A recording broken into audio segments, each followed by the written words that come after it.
जय श्री कृष्णा। निर्जली एकादशी व्रत कथा। निर्जला एकादशी व्रत का पौराणिक महत्व और व्याख्यान भी कम रोचक नहीं है।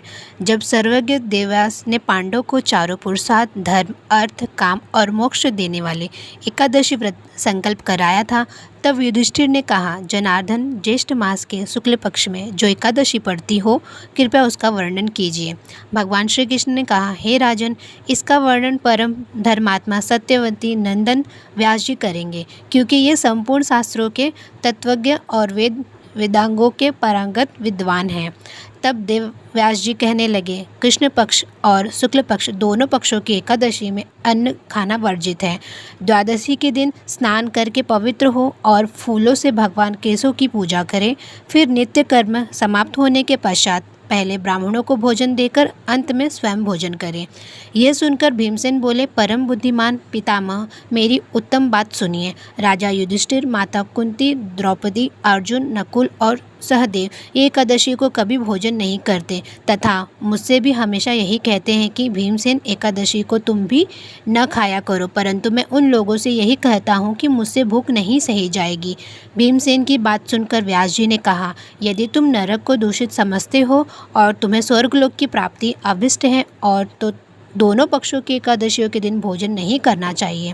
भीमसेन बोले, महाबुद्धिमान पितामह, मैं आपके सामने सच कहता हूँ, मुझसे एक बार भोजन करके भी व्रत नहीं किया जा सकता, तो फिर उपवास करके मैं कैसे रह सकता हूँ।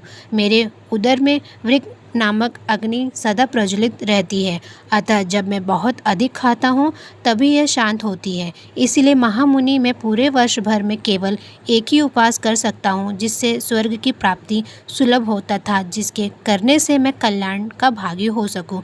ऐसा कोई एक व्रत निश्चय करके बताइए, मैं उसका यथोचित रूप से पालन करूँगा।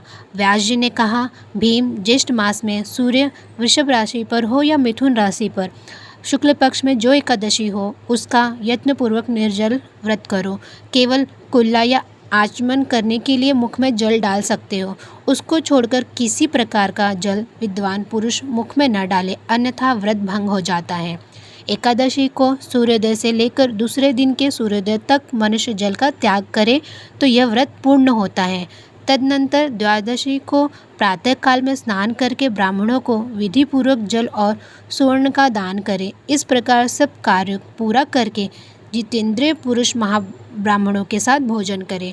वर्ष भर में जितनी एकादशियाँ होती हैं, उन सब का फल निर्जला एकादशी के पालन मात्र से मनुष्य प्राप्त कर लेता है।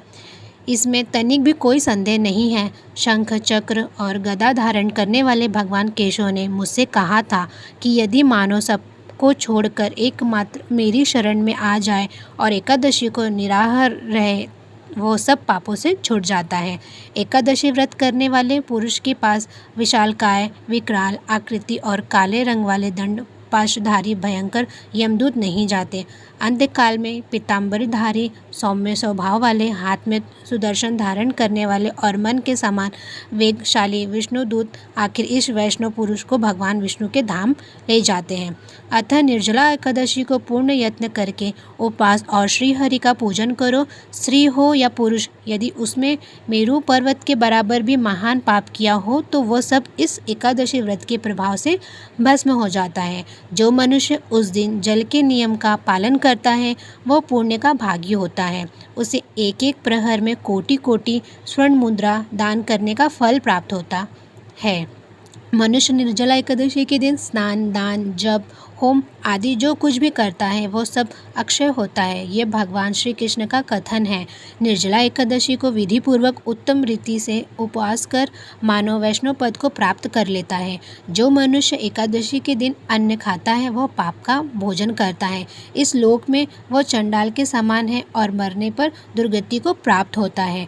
जो ज्येष्ठ के शुक्ल पक्ष में एकादशी को उपवास करके दान करेंगे, वो परम पद को प्राप्त होंगे। जिन्होंने एकादशी को उपवास किया है, वे ब्रह्म हत्यारे, शराबी, चोर तथा गुरुद्रोही होने पर भी सब पातकों से मुक्त हो जाते हैं।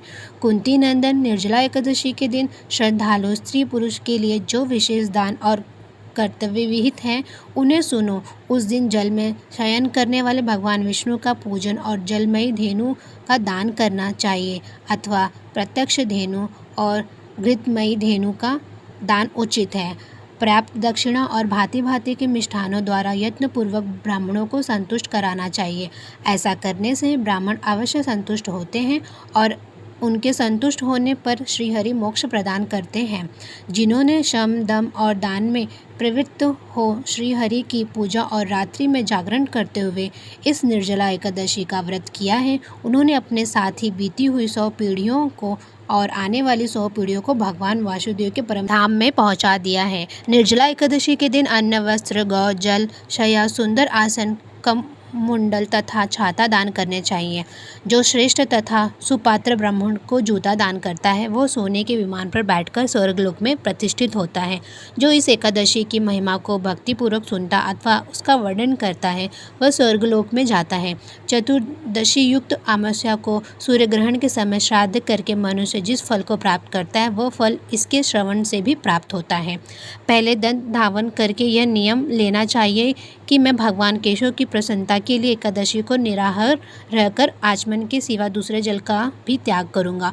द्वादशी को देवेश्वर भगवान विष्णु को पूजन करना चाहिए। गंध, धूप, पुष्प और सुंदर वस्त्र से विधि पूर्वक पूजन करके जल के घड़े के दान का संकल्प करते हुए निम्नांकित मंत्र का उच्चारण करें। संसार से तारने वाले हे देव ऋषिकेश, इस जल के घड़े का दान करने से आप मुझे परम गति की प्राप्ति कराइए।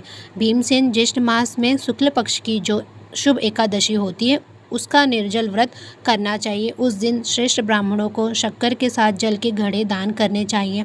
ऐसा करने से मनुष्य भगवान विष्णु के समीप पहुंचकर आनंद का अनुभव करता है। तत्पश्चात द्वादशी को ब्राह्मण भोजन कराने के बाद स्वयं भोजन करें। जो इस प्रकार पूर्ण रूप से पापनाशनी एकादशी का व्रत करता है वह सब पापों से मुक्त हो आनंदमय पद को प्राप्त होता है। यह सुनकर भीमसेन ने भी इस शुभ एकादशी का व्रत आरंभ कर दिया। तब से यह लोक में पांडव द्वादशी के नाम से विख्यात हुई।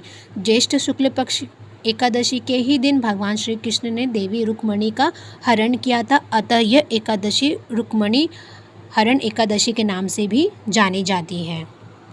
जय श्री कृष्णा, जय श्री हरि।